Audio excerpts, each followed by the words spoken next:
barakatuh. Kwa majina naitwa Ali Hassan Hussein.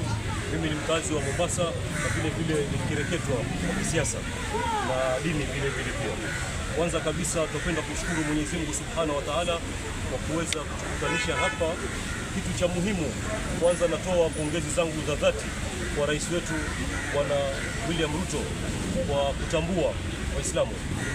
Si jambo rahisi kutokea nchi yetu ipate uhuru, hakuna kiongozi wote aliyemtangulia kurecognize masuala ya madrasa, na jana tumeshuhudia sote kama amerecognize na imeingizwa katika budget.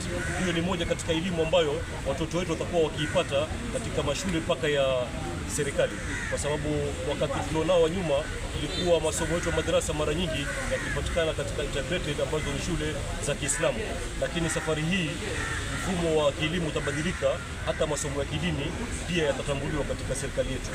Hilo ni jambo la muhimu sana, kwa sababu ukweli wa mambo katika masala ya kuwalea watoto wetu, ikiwa hawakupata mafunzo na malezi ya kidini, watoto wamekuwa waharibifu, watoto wanaingia katika mihadarati.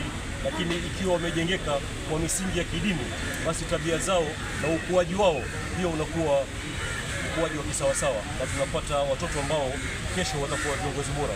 Kitu muhimu, ningelipenda watu wote tushirikiane katika mambo haya na tumuunge mkono rais wetu kwa ile mipango alionayo katika taifa letu la Kenya kwa jumla. Na vile vile natoa nasaha kwa wanafunzi wetu waache kufuata wenzao ambao wanaongoza katika njia ambazo si sawa. Nafikiri karibuni pia tumeona baadhi ya shule zimeanza kuchomwa, na hii yote inatokana na kwa sababu ya mihadarati.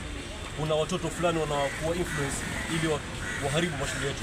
Kwa hivyo tunasema vijana, tuweni na nidhamu katika mijengo yetu ambao tunapata elimu yetu, tusifanye uharibifu katika mali ya shule zetu tafadhali. Tunaomba amani Kenya yetu inshallah.